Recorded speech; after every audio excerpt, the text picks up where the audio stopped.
7 millones de años vagando, 12.000 años construyendo imperios. ¿Qué cambió? Un caldo olvidado bajo el sol de Mesopotamia. Tus ancestros no eran tontos.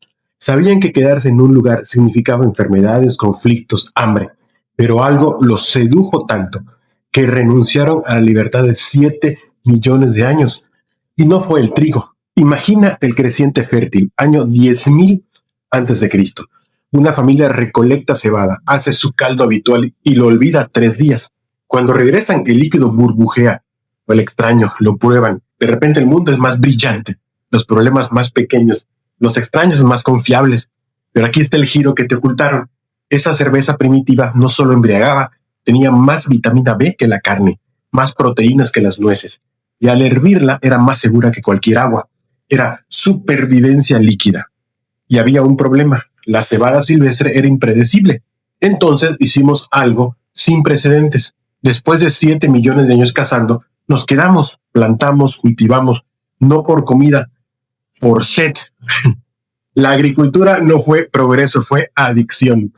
Pero esto es solo el principio, porque lo que hicieron después con esa cerveza, el ritual que inventaron para beberla, es algo que tú sigues haciendo cada fin de semana sin saber que estás repitiendo magia ancestral. Cada vez que chocas tu copa con alguien, estás obedeciendo a fantasmas de hace 6.000 años. Y lo más perturbador es que funciona. Piensa en la última vez que brindaste, ese segundo de conexión, esa complicidad silenciosa. ¿Por qué lo haces? ¿Quién te lo enseñó? Nadie. Simplemente sabes que es lo correcto porque está grabado en tu ADN cultural. Los sumerios no tenían copas individuales. Bebían de un recipiente gigante con pajitas de junco. 2 personas, 2 cañas, un mismo líquido embriagador entrando en sus cuerpos al mismo tiempo. ¿Entiendes lo que estaban haciendo? Convertían la desconfianza en química compartida. Porque puedes mentir con palabras, pero no puedes fingir beber del mismo veneno que tu enemigo. Si la cerveza está envenenada, ambos mueren. Si está limpia, ambos se emborrachan. Es el pacto más honesto que existe. Y cuando llegó la cerámica y los vasos individuales, ya no necesitaban las pajitas, pero siguieron usándolas durante siglos, porque el ritual era más poderoso que la tecnología. Hoy chocamos copas para crear simbólicamente ese recipiente único. El sonido del cristal contra cristal es el eco de aquellas pajitas sumerias mezclándose en la cerveza ancestral. Así que la próxima vez que brindes con alguien, pregúntate, ¿estás celebrando o estás sellando un pacto de sangre de 6.000 años? ¿Con quién brindas realmente? Porque hay rituales más oscuros aún escondidos en tu cerveza. El próximo te va a romper la cabeza sobre lo que creías saber sobre el pan. Tu maestra de primaria te mintió. El pan no es la base de la civilización, es un efecto secundario de la cerveza. Te dijeron que primero vino el pan, luego alguien tuvo la brillante idea de fermentarlo para hacer cerveza. Suena lógico, ¿no? Sólido antes que líquido, comida antes que placer. Pero la historia real es al revés y lo cambia todo. En Mesopotamia, los cerveceros usaban vapir, pan de cerveza. Los arqueólogos asumieron, claro, primero hicieron pan, luego lo usaron para cerveza. Error, el vapir no era para comer, era tan duro y amargo que solo lo consumían en hambrunas. Era tecnología de almacenamiento de malta disfrazada de pan. Ahora retrocede a las gachas primitivas, tienes cebada molida en agua. Si está espeso y lo pones al sol, obtienes una oblea dura. Si está aguado y lo dejas fermentar, obtienes cerveza. No son padre e hijo, son gemelos. El pan es cerveza sólida. La cerveza es pan líquido. Nacieron al mismo tiempo de la misma madre. Las gachas que nuestros ancestros del creciente fértil comían todos los días. ¿Por qué importa esto? Porque durante décadas usamos esta mentira para decir que la civilización se construyó sobre lo práctico, sobre el alimento, pero se construyó sobre lo mágico, sobre la embriaguez, sobre la necesidad de alterar la conciencia. Somos una especie que necesitaba embriagarse más de lo que necesitaba comer pan. Es incómodo, debería hacerlo, porque el siguiente secreto es aún peor, según nos cuenta el autor del capítulo que estamos comentando. Tu religión, cualquiera que sea, nació de esta necesidad y el libro nos da pruebas de ello. Los dioses no nos dieron la cerveza nos dio a los dioses. Y una vez que lo ves, no puedes dejar de verlo en cada religión del planeta. ¿Por qué todas las civilizaciones antiguas separadas por océanos y milenios tienen el mismo mito? Un dios descubre accidentalmente una bebida mágica y se la regala a los humanos. Egipto, Osiris. Aztecas, Mayahuel, no se copiaron entre ellos, es que todos vivieron la misma revelación. Imagínate, en 9000 antes de Cristo, no hay ciencia, no hay química, no hay explicaciones. Dejas un caldo de cebada bajo el sol. 3 días después, ese líquido te habla, te muestra visiones, convierte a extraños en hermanos, transforma el dolor en risa. ¿Cómo explicas eso sin la palabra milagro? Los sumerios ofrecían cerveza a sus dioses antes de beberla a ellos. Los egipcios derramaban en tumbas para que los muertos tuvieran algo que beber en el más allá. Los incas escupían el primer sorbo al suelo como ofrenda a la Pachamama. No es coincidencia, es que el alcohol era la única experiencia humana que parecía sobrenatural. La fermentación era magia visible. Un caldo muerto cobra vida, burbujea, te transforma. Si eso no es divino, ¿qué lo es? Cada vez que un sacerdote ofrece vino consagrado, cada vez que un rabino bendice el kiddush, cada vez que un chamán prepara chicha ceremonial, están repitiendo el momento en que la humanidad decidió que lo que te hace perder el control debe de venir de algo más grande que tú. Tus rituales religiosos son rituales alcohólicos domesticados. ¿Te molesta? No debería, porque esa cerveza ancestral hizo algo fundamental. Nos mantuvo vivos cuando el agua nos mataba. Y esa historia médica es la más brutal de todas. Próximo video, cómo una bebida de embriagados resultó ser mejor medicina que cualquier otra bebida como el agua. La cerveza no te emborrachaba, te curaba. Y ese accidente químico es la razón por la que tus ancestros sobrevivieron el salto más peligroso de la humanidad. Cuando dejamos de ser cazadores-recolectores, cometimos un error catastrófico. Empezamos a vivir en aldeas, defecar en el mismo lugar, contaminar nuestra agua. Y nuestra dieta empeoró. Menos carne significaba menos vitamina B, la vitamina que mantiene tu cerebro funcionando. Deberíamos haber fallecido, pero no lo hicimos. Aquí está el secreto que los nutriólogos modernos descubrieron tarde. La cerveza primitiva se bebía mientras aún fermentaba.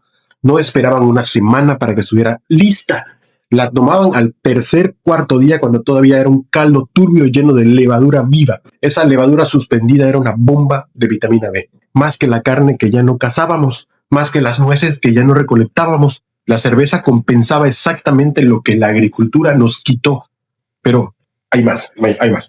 Esa cerveza se hacía hirviendo agua, y agua hervida significaba agua sin parásitos, sin bacterias, sin disentería. Los que bebían cerveza sobrevivían. Los que bebían agua de pozo morían. Nadie sabía por qué. Pensaban que los dioses bendecían a los bebedores. En realidad, la evolución cultural estaba seleccionando a las sociedades que preferían alcohol sobre agua. Las culturas bebedoras de cerveza tenían ventaja nutricional y sanitaria sobre las que no. Así que, cuando en la Edad Media europea todos bebían cerveza, incluso los niños, no era decadencia. Era sabiduría ancestral codificada en tradición. Cerveza débil para el desayuno, cerveza mediana para el almuerzo, cerveza fuerte para la cena. No por placer, por supervivencia. La próxima vez que alguien te diga que el alcohol es veneno, recuérdale esto. Durante 10,000 años, la mejor medicina que teníamos, civilización, religión, nutrición, medicina, todo nació de un caldo olvidado bajo el sol mesopotámico. Si esto te voló la mente, espera que descubras qué bebida derrocó imperios y coronó reyes. El vino tiene secretos aún más oscuros. Nos vemos la próxima semana en este domingo relajado de descubrimientos. ¿Por qué los presidentes brindan con vino en las cumbres y no con cerveza o Coca-Cola? ¿Casualidad? No, es un código de poder de 3,000 años que nadie te ha explicado. 870 a.C., Mesopotamia. El rey asirio Asurnasirpal II acaba de conquistar medio mundo. Construye una capital brutal, Nimrud, y organiza el banquete más obsceno de la historia. 70,000 invitados, 10 días de fiesta, mata 1,000 vacas, 10,000 ovejas, 20,000 palomas. Pero eso no es lo que cambió todo. Sirve 10,000 jarras de cerveza. Normal, es la bebida de Mesopotamia desde siempre. Pero al lado coloca 10,000 pellejos de vino, la misma cantidad. Aquí está el truco. El vino costaba 10 veces más que la cerveza. Venía de montañas lejanas, solo los dioses y reyes lo probaban. La mayoría de la gente moría sin saber a qué sabía. Este tipo acababa de igualar lo imposible con lo común. No era generosidad, era el golpe propagandístico más brutal del mundo antiguo. Cada copa de vino decía: controlo imperios tan vastos que lo exclusivo es desechable para mí. Pero aquí viene lo perverso. Desde ese momento el vino dejó de ser solo una bebida. Se convirtió en el lenguaje universal del poder. Los bajorrelieves del palacio no muestran al rey con cerveza y pajilla como sus ancestros mesopotámicos. Lo muestran con una copa de vino elegante con los dedos así como sosteniendo el mundo. Creó un símbolo y ese símbolo viajó 3,000 años hasta tu presente. Por eso Putin, Biden, Trump brindan con vino. Por eso en Davos no sirven tequila. Por eso las élites globales repiten el ritual de Asurnasirpal, demostrar que controlan lo escaso, lo refinado, lo civilizado. El vino nunca fue sobre sabor, siempre fue sobre quién decide qué es valioso. Entonces dime, ¿qué estás bebiendo tú? ¿Y quién decidió que eso te hace más o menos importante? Comenta qué brindis político reciente te parece puro teatro del poder y espera al próximo video, porque lo que los griegos hicieron con el vino fue todavía más retorcido. Convirtieron una bebida en la base de su constitución. ¿Por qué tu constitución tiene 3 poderes y no uno solo? ¿Por qué existe el equilibrio de poderes? La respuesta está en cómo los griegos antiguos mezclaban su vino. Y sí, suena absurdo hasta que lo entiendes. Los griegos hicieron algo que horrorizó a todo el mundo antiguo. Mezclaron el vino con agua. Los persas lo bebían puro para demostrar fuerza. Los escitas también. Los macedonios se burlaban de los griegos por arruinar el vino. Pero los griegos descubrieron algo que nadie más vio. Algo filosóficamente brutal. El vino puro te enloquece, te vuelve violento, pierdes el control. Es tiranía en estado líquido. El agua sola es debilidad, abstinencia, cobardía. Es no participar en la vida pública, pensaban. Pero la mezcla es el equilibrio perfecto entre poder y razón. Y esa mezcla tiene un nombre, simposion. En el simposion, los hombres griegos se recostaban en divanes, mezclaban el vino en proporciones exactas, 2 partes de agua por 1 de vino, 3-1, 4-1, y debatían. Competían con ideas, con poesía, con retórica, no con puños ni espadas. El simposiarca, el líder de la reunión, controlaba la mezcla. Su trabajo era mantener al grupo justo en el borde, ni tan sobrios que fueran aburridos, ni tan borrachos que se volvieran bestias. Era el primer sistema de pesos y contrapesos de la historia. Y aquí está la conexión que te va a volar la cabeza. Esa idea de mezclar opuestos, de equilibrar fuerzas contrarias para crear armonía, se convirtió en la base filosófica del constitucionalismo occidental. Ejecutivo, legislativo, judicial, 3 poderes mezclados para que ninguno domine. Es el simposio convertido en sistema de gobierno. Ahora, mira tu país. Cada vez que un poder se pasa de la raya, cada vez que hay caos político, es porque alguien está bebiendo vino puro, tiranía sin control, o está bebiendo agua sola, impotencia democrática, parálisis institucional. La civilización es esa mezcla griega. Siempre lo ha sido. Entonces respóndeme, en tu país, ¿qué están bebiendo ahora? ¿Vino puro o agua sola? ¿O alguien todavía sabe hacer la mezcla? Comenta la proporción que crees que tiene tu democracia. Y no te pierdas el siguiente, porque Platón inventó un test con vino para saber si un político te está mintiendo, y funciona. Y si existiera una prueba de hace 2400 años para saber si un político es corrupto, violento o incompetente antes de que llegue al poder, Platón la diseñó y la ocultó en un simposio. Platón odiaba que Atenas eligiera gobernantes por sorteo o popularidad. Decía, están poniendo el poder en manos de gente que no saben cómo manejarlo. Entonces propuso algo radical, una prueba de carácter, pero no con exámenes ni entrevistas, con vino. En su libro Las leyes, Platón plantea esto. Imagina una poción del miedo, que exponga los miedos ocultos de alguien. No existe, pero el vino hace lo contrario, expone todo lo demás: ira, lujuria, codicia, orgullo, mentiras, debilidad. Platón pregunta, ¿qué es más seguro? ¿Hacer negocios con un desconocido arriesgando tu fortuna o emborracharlo en un simposio controlado y ver quién es realmente? La prueba era simple pero brutal. Invitas al candidato a un simposio, ¿no? Controlas la mezcla de vino, observas, se vuelve violento con la segunda copa, no puede gobernar, se vuelve lujurioso y irrespetuoso, no puede liderar, pierde el control de sí mismo, no puede controlar un estado. Platón decía, el vino fue concedido como un bálsamo, pero también como una prueba, porque el vino es un espejo de la mente. El bronce refleja tu cara, el vino refleja tu alma. Y aquí está lo perverso, esto no era teoría, los griegos realmente evaluaban así. Sócrates, el maestro de Platón, era legendario porque podía beber toda la noche y amanecer sobrio, lúcido, sin resaca. Era la prueba viviente de autocontrol absoluto. Por eso Platón lo convirtió en el modelo del rey filósofo. Ahora, imagina si hiciéramos eso hoy.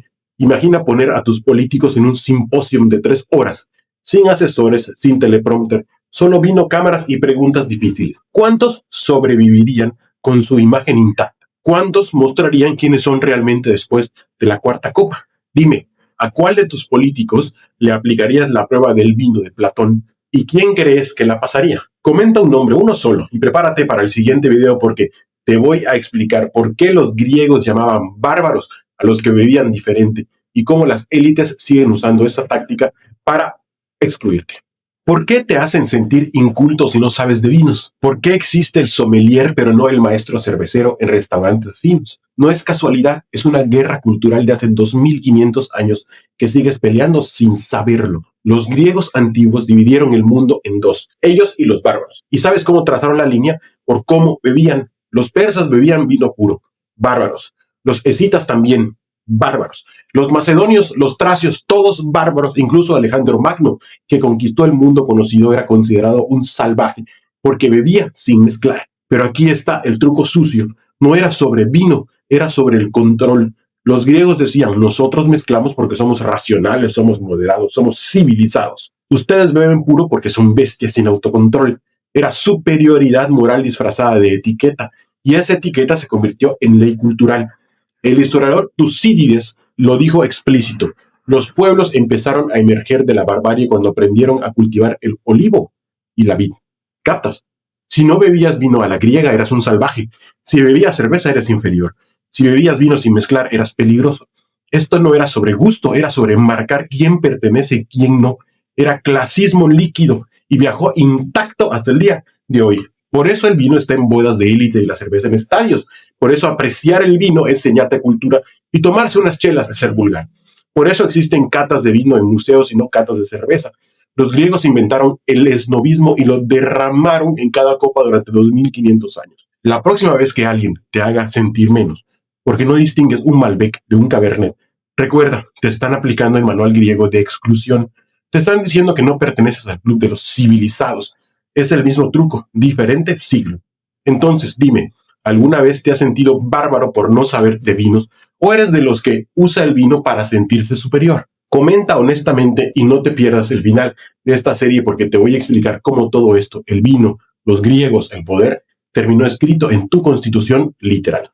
¿Qué tienen en común un simposio en griego, la constitución de tu país y un seminario universitario? Todos son la misma cosa y cuando lo entiendas vas a ver el mundo distinto. Después de crear el simposio, después de convertir el vino en ritual político, los griegos hicieron algo genial, exportaron el modelo, no solo el producto, el sistema completo.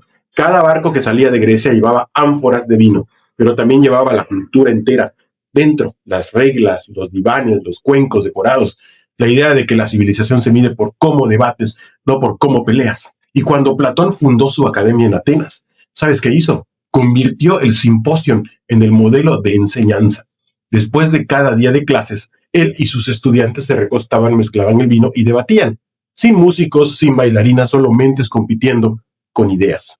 Un cronista escribió, quienes cenaban con Platón se sentían perfectamente al día siguiente, porque no era sobre emborracharse, era sobre pensar mejor. Ese formato sobrevivió, se llamó simposium en latín, de ahí viene el simposio académico. Por eso en universidades hay seminarios donde la gente habla por turnos, debate de manera ordenada y se supone que busca la verdad colectiva. Es el simposio de Platón sin el vino, pero va más profundo. Los griegos exportaron el vino por todo el Mediterráneo, Francia, Italia, España, el norte de África, Crimea, y cada ánfora llevaba el mensaje. Así beben los civilizados, así piensan los civilizados. Cuando los romanos heredaron Grecia, heredaron el vino y el modelo. Cuando Europa se formó, bebía vino griego y pensaba con filosofía griega. Y cuando los padres fundadores de las democracias modernas diseñaron constituciones, usaron el modelo griego, poderes mezclados, debate institucionalizado, equilibrio entre fuerzas. Tu constitución es un simposio congelado en papel. 3 poderes del Estado mezclados como vino y agua. Congresos donde se debate antes de decidir. Universidades donde se busca la verdad por confrontación de ideas. Todo viene del mismo lugar. Una sala griega donde hombres recostados mezclaban líquidos y conceptos hasta encontrar el balance perfecto, vino y agua. La civilización occidental cabe en una copa. Ahora dime, ¿quién está mezclando bien en tu país y quién olvidó la receta? Comenta si crees que tu democracia sigue siendo un simposio o ya se convirtió en otra cosa. Esta serie se acaba, pero el debate apenas empieza. La primera persona que prohibió el café no era un político, era un hombre de Dios. Y lo prohibió porque hacía pensar demasiado. Sí, te provoqué. Y ahora te pido algo. Viaja conmigo. Estamos en Yemen, siglo XV de madrugada. Hay velas, cánticos que se repiten en la oscuridad. Hay un círculo de sufíes que llevan horas buscando a Dios a través de la danza y el rezo. Y circulando entre ellos, pasando de mano en mano, una bebida oscura y caliente que los mantiene despiertos cuando todo el mundo duerme. Eso que están bebiendo es café. En árabe lo llaman kawá, el vino del Islam. No porque embriaga, sino porque eleva. El primer nombre registrado en la historia vinculado al café es Muhammad al-Dabani. erudito sufí que murió en 1470. No lo inventó para venderlo ni para hacerse rico, lo usó como herramienta de trascendencia espiritual para no dormirse mientras buscaba a Dios. Pero ahora sal conmigo del círculo sagrado. Caminemos hacia las calles de Yemen, porque en cuanto el café toca la calle, algo cambia para siempre. Una mente despierta a las 3 de la mañana no solo reza, también observa, también compara, también pregunta. Y una mente que pregunta en cualquier siglo y en cualquier latitud incomoda profundamente a quien gobierna. Lo que acaba de nacer en ese círculo de sufíes no es una bebida, es la primera grieta en el muro entre el pensamiento privado y el pensamiento colectivo. El café va a ensanchar esa grieta durante los próximos 300 años y los poderosos de cada época van a intentar cerrarla. Ninguno va a poder. Siguiente puerto, la Meca 1511. Alguien va a sentar una jarra de café frente a un tribunal islámico y la defensa que viene después es la más brillante que he escuchado en siglos. En 1511 sentaron a una jarra de café frente a un tribunal islámico. El cargo, alterar la mente humana. Lo que pasó después, nadie lo vio venir. Sí te provoqué, ahora ven conmigo a la Meca 1511. Imagina la escena. Una sala de juristas, los hombres más importantes de la ciudad sentados en semicírculo. Y en el centro, literalmente, en el centro, una jarra de café, humeando, siendo juzgada como si fuera un criminal. El hombre que convocó a ese tribunal se llama Kair Beg, gobernador de la Meca, y responsable de la moralidad pública. Su argumento era simple: el café altera el estado mental de quien lo bebe, y la ley islámica prohíbe todo lo que embriaga. Conclusión, el café debe prohibirse. Pero aquí viene lo que me parece extraordinario. Los defensores del café respondieron con una lógica que hoy llamaríamos garantía individual. Dijeron, si la prohibición aplica a todo lo que produce efectos físicos o mentales, entonces habría que prohibir también el ajo, la cebolla y las especias picantes, porque también alteran el cuerpo, también hacen llorar, también calientan la sangre.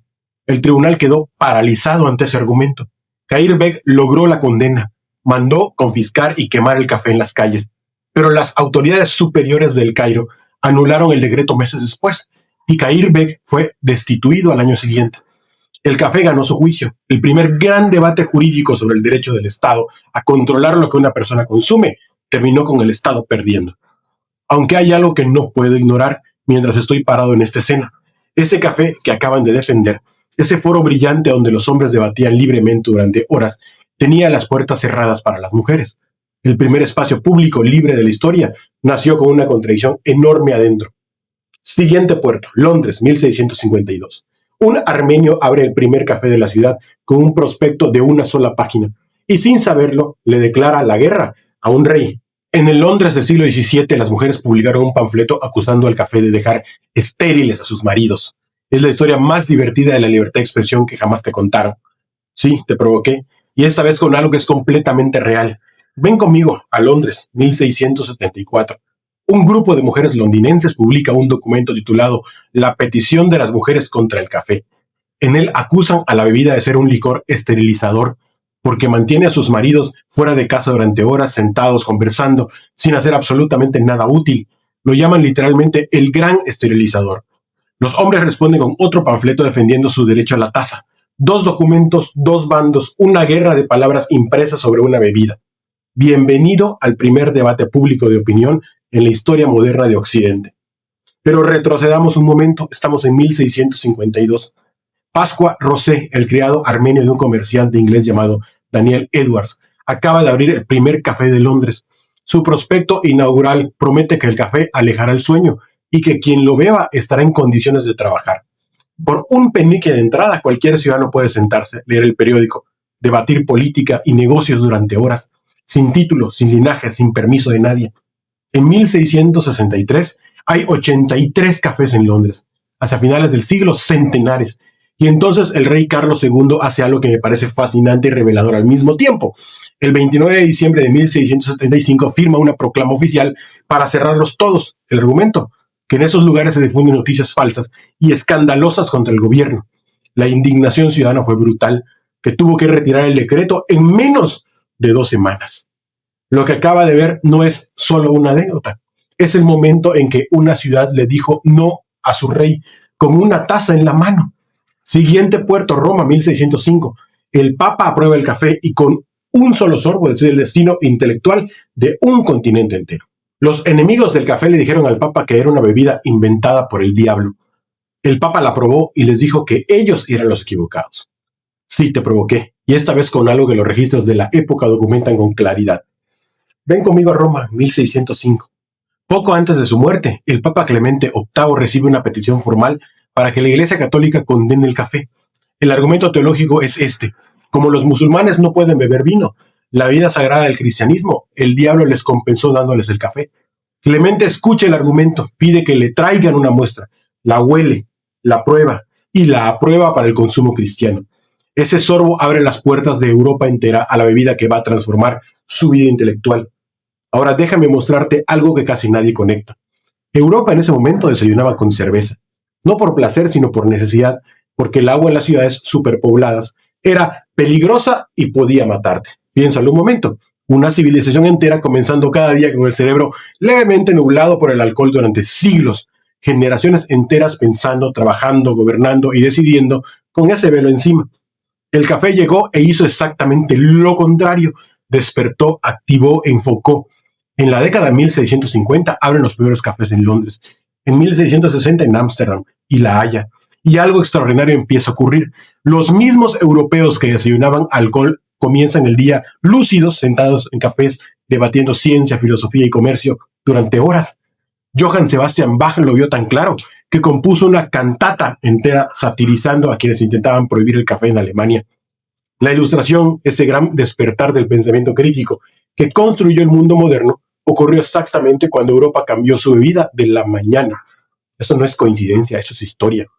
Último puerto, el Atlántico, 1723. Un hombre roba una planta, cruza un océano y rompe el monopolio más poderoso del mundo con sed. Arabia tenía el monopolio de café más hermético del mundo. Lo rompió un francés que dividió su última ración de agua con una planta robada en medio del Atlántico y lo escribió él mismo.